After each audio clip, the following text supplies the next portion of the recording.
T Dragon 04 once again. There's a subject that I would like to discuss today.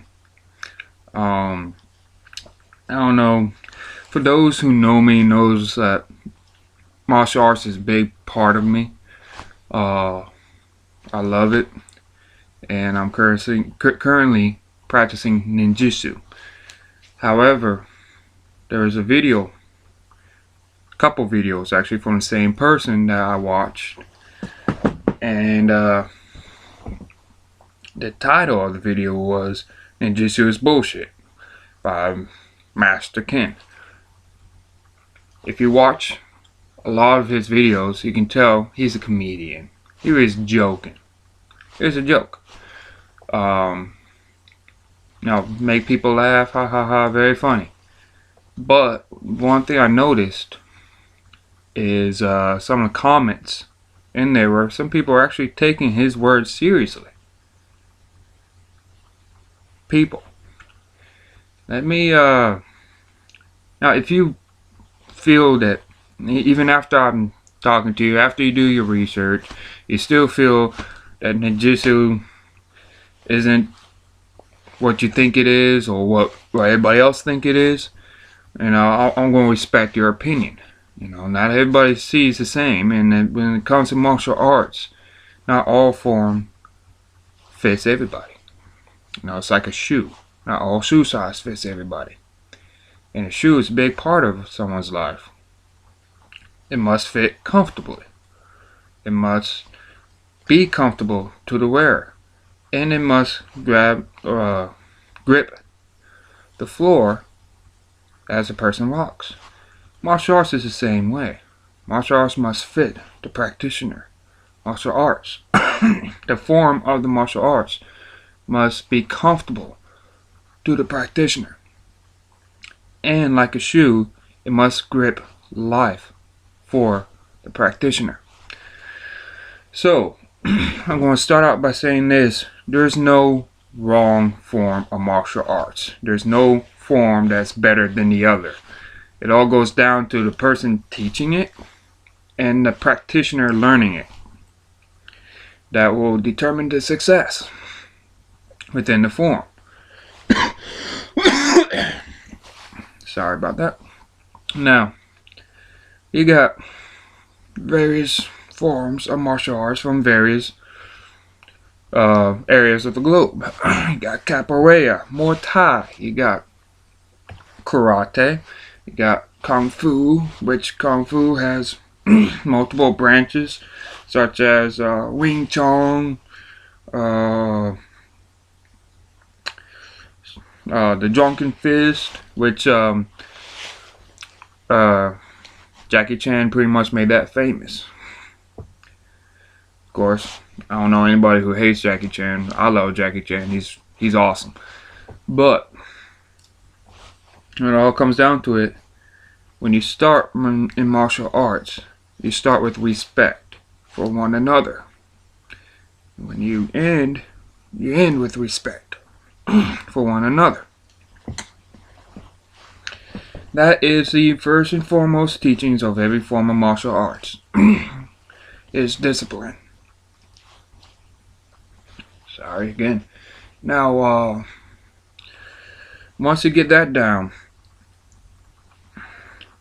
looking for a form that's comfortable for you can be difficult. And I've tried karate, and I loved karate, but fate had it that it wasn't the right form. My second time trying it, I was in a motorcycle accident, and it took me a while to recover. So I found ninjutsu, which I'm learning from Shihan Richard Von Dunk, and I think he's an excellent instructor, and being evaluated by him as well as Soke Misaki Hasumi, which Mr. Misaki Hasumi, that guy is just awesome. You won't find anyone better, honestly. He has a lot of success on his belt. on top of being a grandmaster, the 34th grandmaster of ninjutsu, he is a doctor, an entertainer, an artist. So he does a lot, which is phenomenal. But going back on topic, you won't find ninjutsu trashing other forms of martial arts. Each form of martial arts has its unique purpose. It serves a purpose. Even MMA, which serves as entertainment. And within MMA, you have jujitsu, which jujitsu serves to get your opponent down. And within jujitsu, you can actually damage the opponent without striking with a punch or a kick. You don't have to do that. You get him down and you can get him some locks that will actually damage the joint. Elbow, shoulder, even neck. So that is unique in its own way.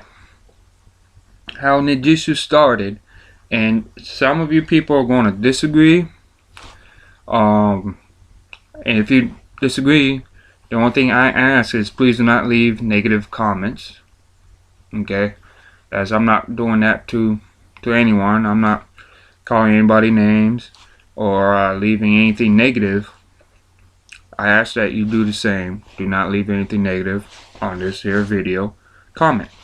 But this information that I have was obtained through research, as I have a couple of books, one from Soke Masaki Asumi. The other one I believe is from Scott Hayes. He's also a master of ninjutsu, Shihan rank. So when ninjutsu first appeared, it actually appeared in China, believe it or not. There's a during time where I don't know if anybody knows any history about China, but China was not. There was a time where China was not one big country. It was China country, but separated into different parts called dynasties. And at time, these dynasties will get at war with each other, and it was mayhem. So the very few people who practiced ninjutsu left for a couple reasons. One, they wanted to avoid the Civil War. And two, when ninjutsu first appeared, it was not considered a form of martial arts, and the reason being was because it was considered too inhumane, as in the way that they did their stealth, the way that they approached their opponent was not that of a fighting ring type, where you got your opponent face to face with you, you do your bow, and then you do your thing and see who comes out on top. It wasn't like that. If you actually look up the definition of martial arts, you'll find martial, war, art. Of course, it's self-explanatory. Martial arts, when it first came out, was the art of war. It instilled discipline within the practitioners, because if you don't have that discipline, you're not going to succeed. Your moves are going to be sloppy. Your outlook on life is going to be crappy, and you will lose sight of the path of which you were initially wanting to go on, and that can be dangerous to the practitioner. But the whole fact that, and I say this because there's a comment in there that says ninjutsu is not a real martial arts. Well, it's an art of war, believe it or not. When these ninjutsu practitioners, or ninjas per se, because they're the ones who started the whole ninjutsu, left China, they settled in Japan. to only find that Japan was going to have their own civil war as well. Fate can play a cruel hand. I said cruel, not cool. Cruel. They were trying to skip a civil war just to jump into another one. So when the samurais was going in to attack these group of peoples, they ran into ninjas. And ninja is actually a Japanese phrase, or Japanese word, my apologies, Japanese word for invisible man. They called them ninjas because they were invisible people. They could not see them. Now, when I say invisible, do I mean that their skin is see-through and you can't see them? No. They were invisible because how they moved. They moved in through the shadows where nobody could see. They moved at night. And their movement allowed them to, excuse me, but the movement allowed them, as well as their balance, to go into terrains that were pretty much thought impossible, like on top of trees. Samurai is not going to look on top of trees for people, so they were not seen. And as such, ninjas played a big role in Japan becoming the country that it is today. During that civil war, it was pretty nasty civil war. Ninjas versus samurais. If it wasn't for the ninja, the samurais would have decimated everyone, because at that time, people were not allowed to have swords other than samurais, and that was enforced by the samurais. So the only thing they had was a bow staff. Well, how can you force someone, or how can you force a law on somebody if you can't see them? That doesn't make any type of sense. That's how the ninjas did, or were able to do what they did. And by learning how to pretty much walk like a cat. A cat. If you take a cat, don't do this because it's animal cruelty. Please don't do this. But if you see a cat falling, you see him falling back against the ground, you're going to see him turn over and land on his feet. Always lands on his feet. And you'll see the cat always having balance.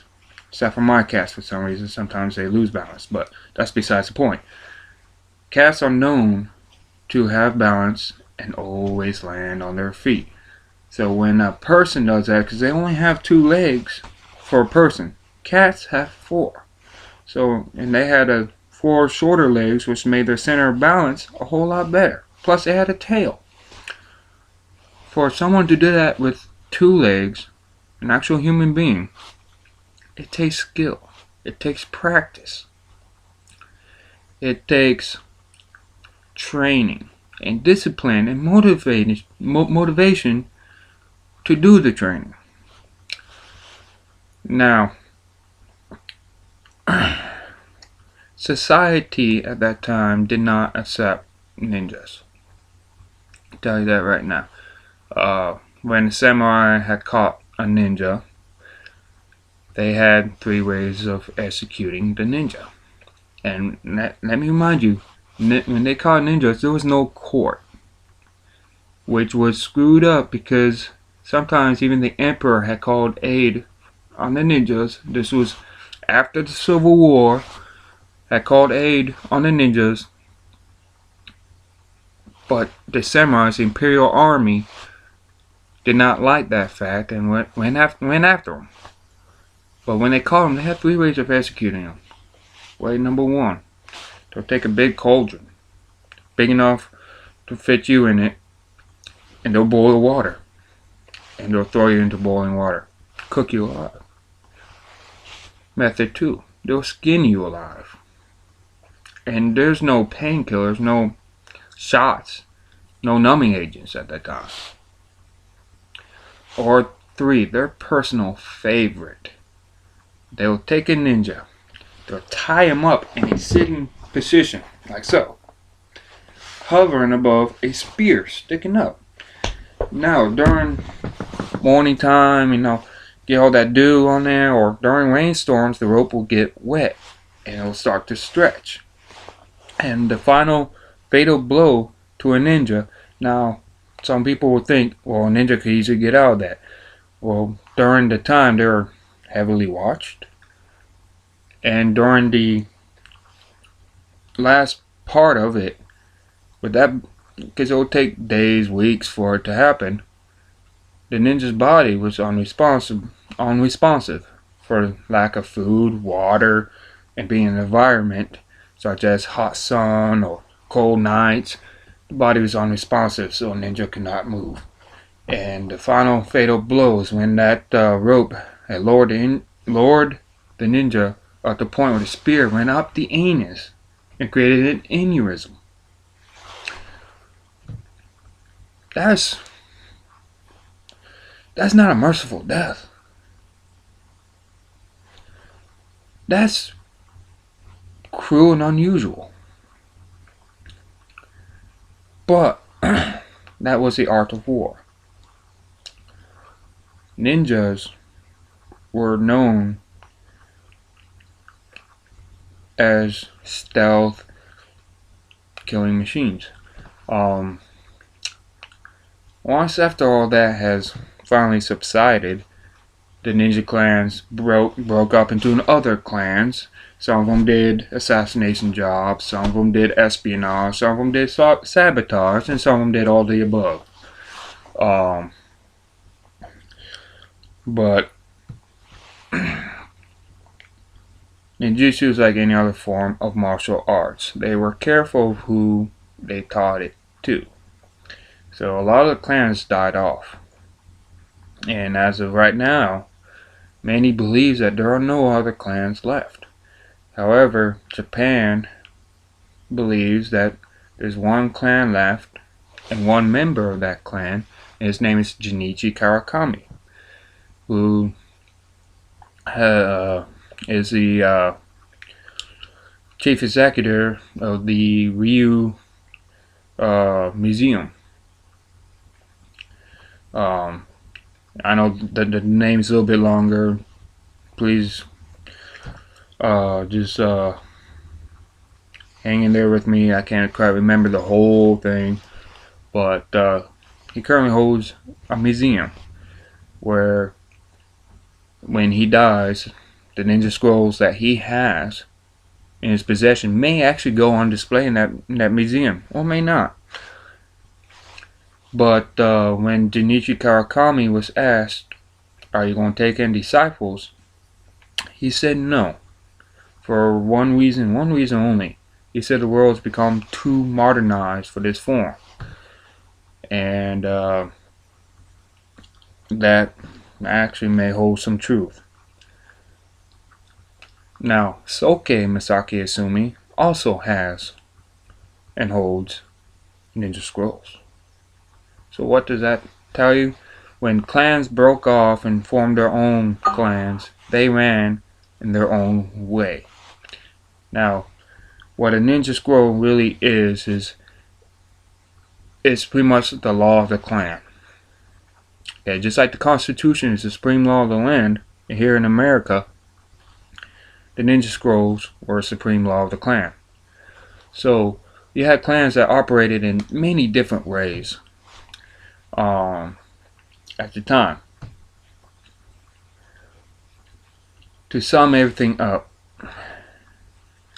ninjutsu, when you train in ninjutsu, you're learning Budo Taijutsu, which in Budo Taijutsu has empty hand combat, or empty hand karate like combat,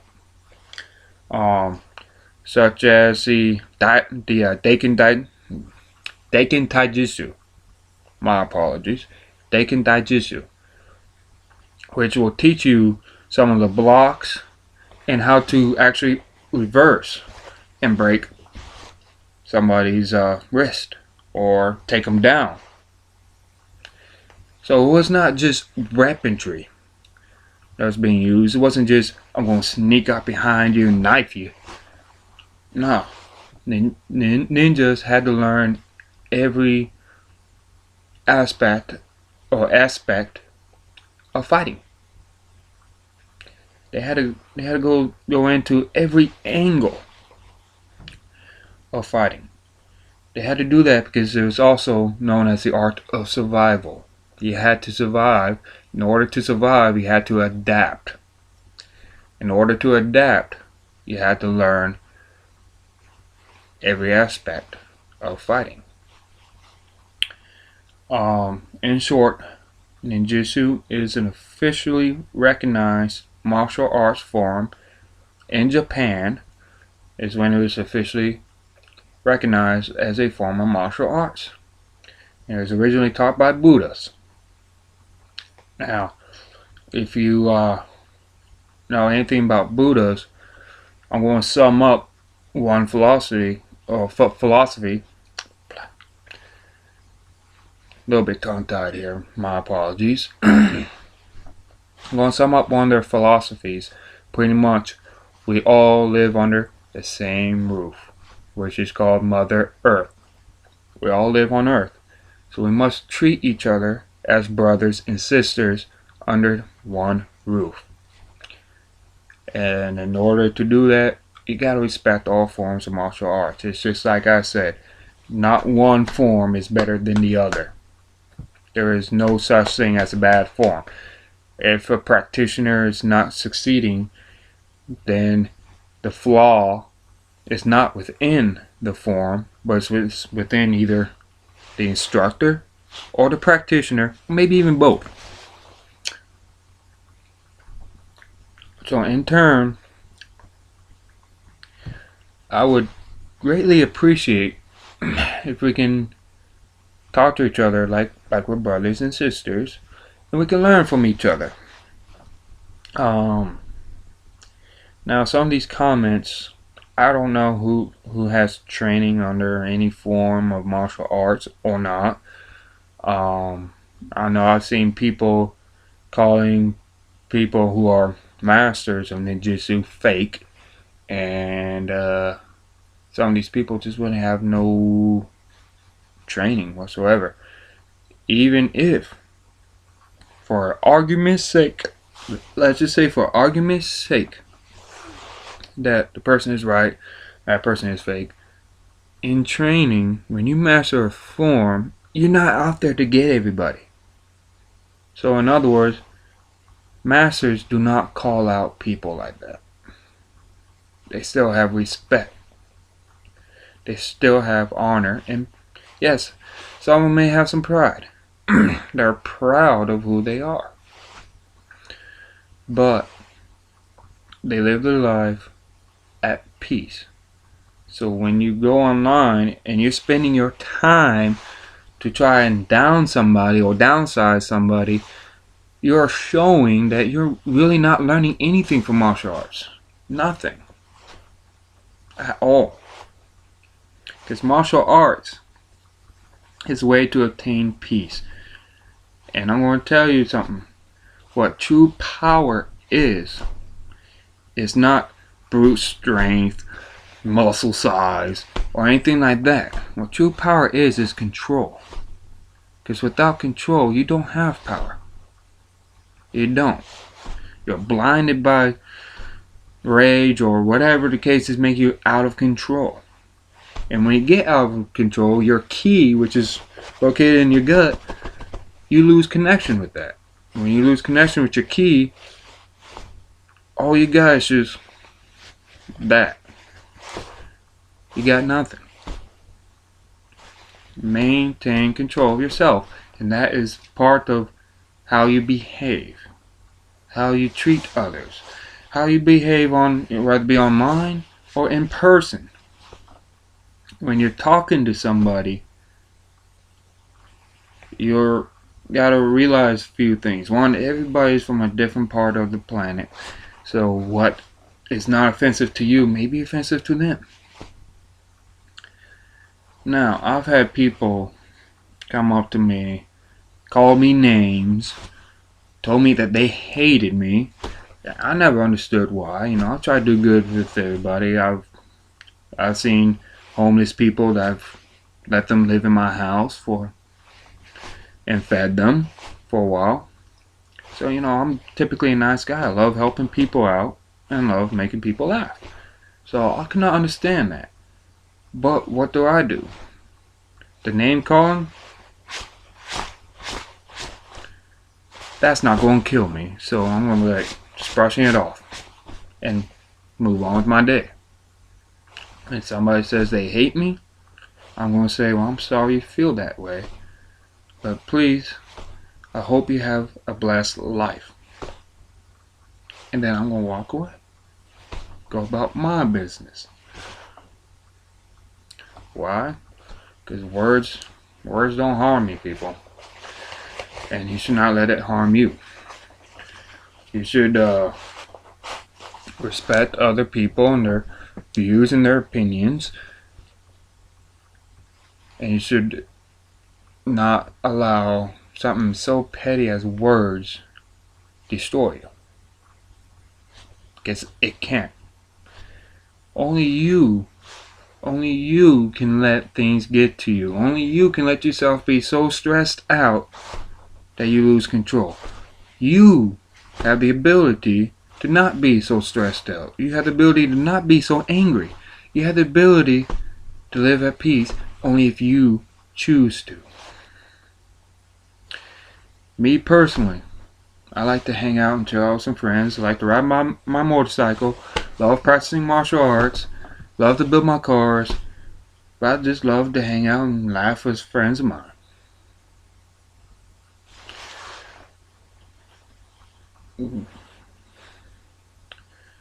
So, you got various forms: capoeira, kung fu, muay thai, jiu-jitsu, karate, ninjutsu, as along with other forms. So, the whole thing is respect other people and the forms that they are practicing. If that form is not for you, that's fine. That's okay. There's nothing wrong with that. If the form is not for you, there's nothing wrong with that. At all. The only thing I gotta say about that is I hope you do find a form that you are comfortable in. Because a form of martial arts is like a shoe. You must find one that works best for you. Even if it's capoeira. And trust me, capoeira is freaking interesting. I like watching it. I do.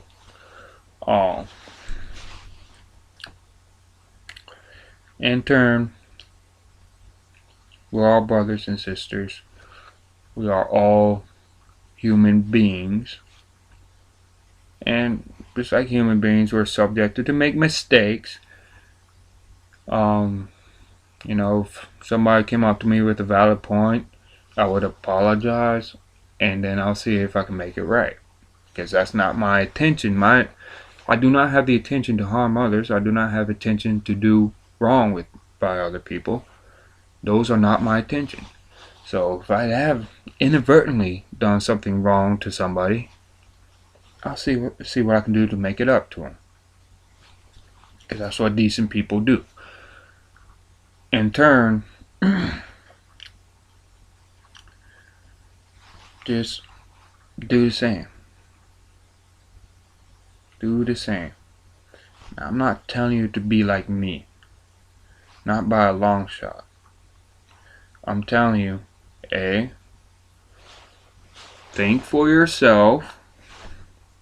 When I was in college, I took IDS 100, critical thinking. And the first lesson of the day, crashing everything. Because when you crash into everything, you're now seeking knowledge. You're now wanting to seek answers to your question. You're now researching the information for yourself versus he said that or she said that, so it must be real.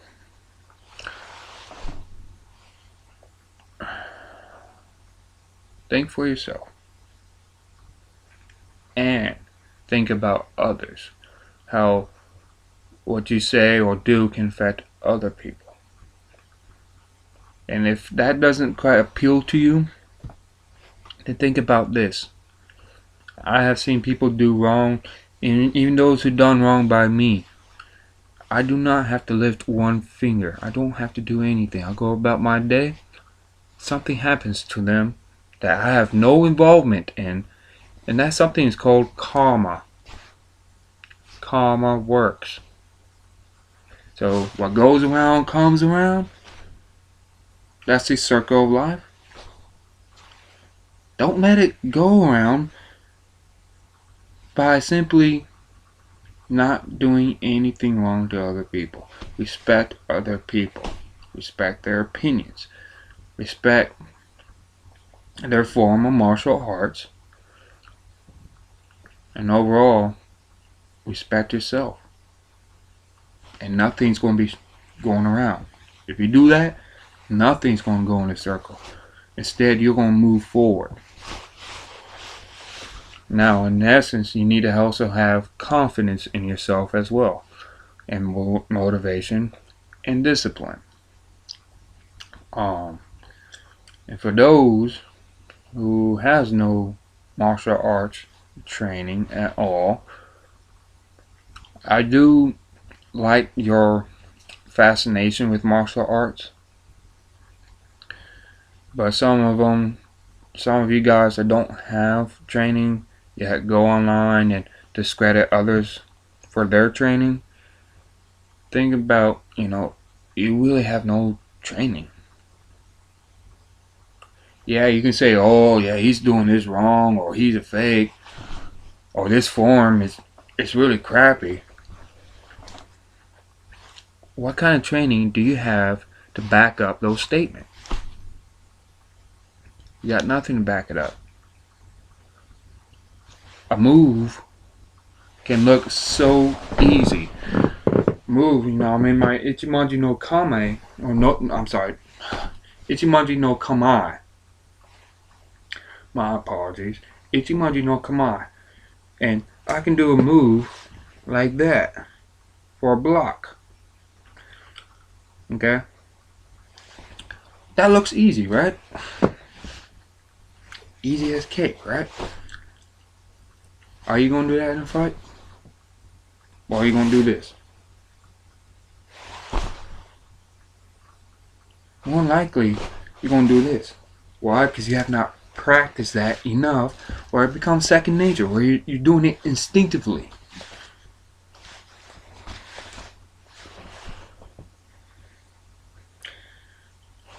Now, I'm going to make some of these videos that will help those who are seeking training train. I'm not going to put my training on these videos because I'm not going to do that to my sensei, but I'm going to give tips, some exercises to do, where if you master those exercises, you can go through the beginner to even masters a whole lot easier. It'll improve your timing, your balance, your power, your body movement, your flexibility. That I'll be posting up on YouTube. So for those who are interested, check up on my channel, and I'll also be posting stuff on spiritual refinement. Being a better person. In essence, when you're being a better person, you're more connected with your spirit. When you're more connected with your spirit, you're more also connected with your ki. And when you're connected with your ki, there's nothing in this world that you cannot do, that you cannot accomplish. Your opportunities are limitless. But you got to focus your mind on that training, on the mindset that I'm a person here to learn this form of martial arts. And these exercises I'm going to be posting with Spiritual Refinement works on every form of martial arts. It doesn't matter if you want to go into capoeira or Muay Thai or karate or kung fu. It's not going to matter. Or even ninjutsu. It will still benefit you.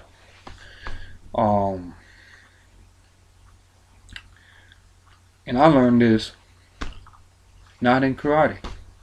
And I've had great karate masters. I learned this from Shihan Richard Von Donk and his lovely wife, Linda Von Donk. I learned some of these exercises that will help you in your training. And for those who are interested in ninjutsu, doesn't have a dojo nearby, go to www.ninjutsu.com. And for those of you who's near Somerville and doesn't want ninjutsu but wants karate, look up Natsimura Dojo. It's Okinawan karate, located on Main Street. The sensei name is Joyce Steck. Like I said, I would have continued that if I wasn't in my motorcycle accident. It's a good dojo. I would recommend that. Your first fee is going to be $150 for your first fee, because that includes your membership fee and your gi and all that stuff. Then after that, it goes down to $75 a month. And that ain't bad. It really is not. That's actually less than most of the dojos. So look them up. You can Google Natsimura Dojo in Somerville, South Carolina. I recommend them people for karate.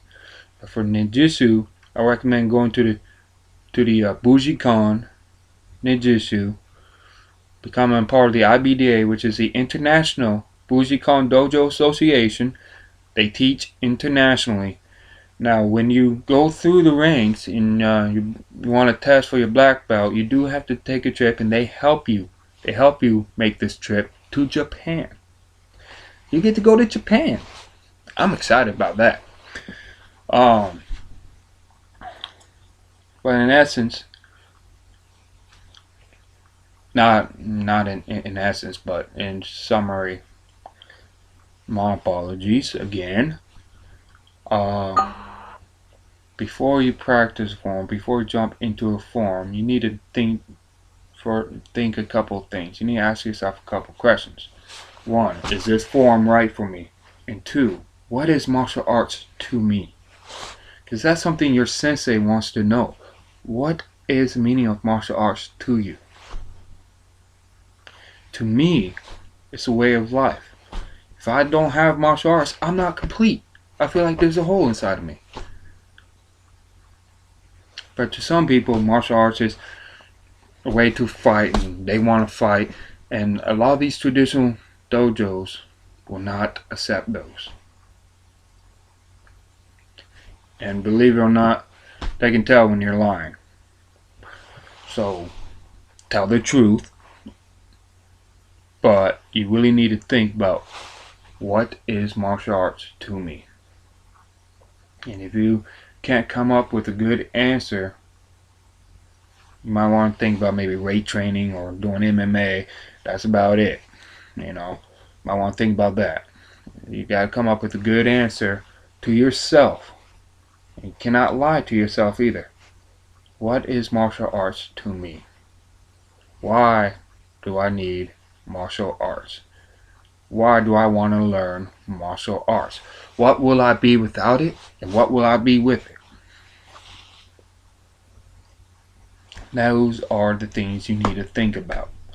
I have trained all my life, trained my body in various types of sports, including football. And I started out real young in martial arts, and I have not kept up with a dojo for that long, but I trained on my own. Going into ninjutsu, I have a foundation to stand on. And that is a big thing, is having a foundation to stand on, both mentally and physically, as well as spiritually.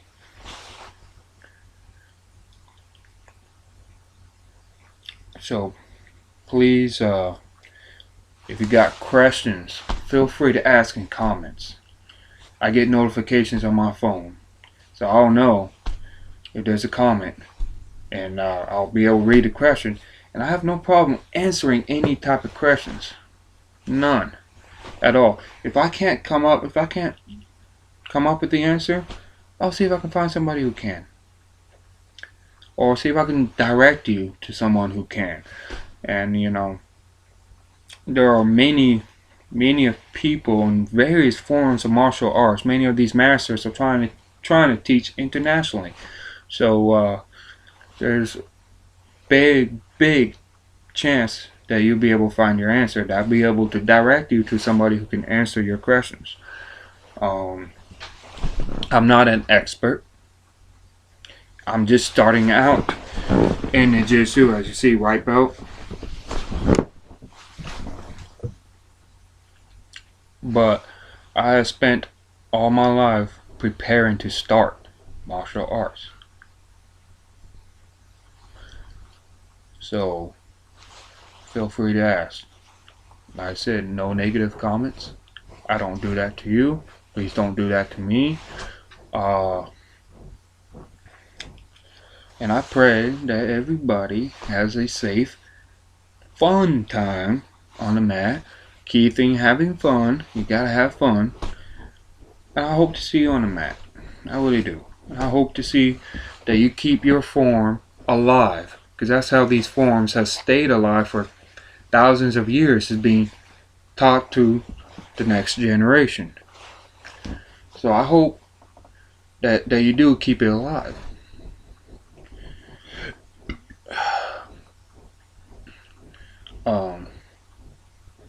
This is a good pleasure of mine to be able to speak to you guys.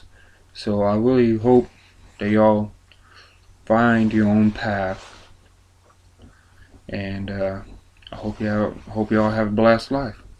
Thank you very much for listening, and thank you very much for watching this video. This is just an explanatory. Please read the description. I'll put that in the title too. Later on, I'll be posting more videos of moves, not explaining them because I'm not teaching them, but I'll show you some of the moves. The reason why I'm not teaching them is because I'm not going to do that to my sensei, where I take his teachings and I put it out on the internet for free. I'm not going to do that to him.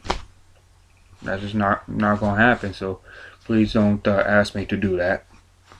I got respect for my sensei, and I got respect for Soke Masaki Sumi. So I'm not going to do that. But I can show you my progression within the form. So thank you very much for having the patience to watch this video. I hope you have a good day.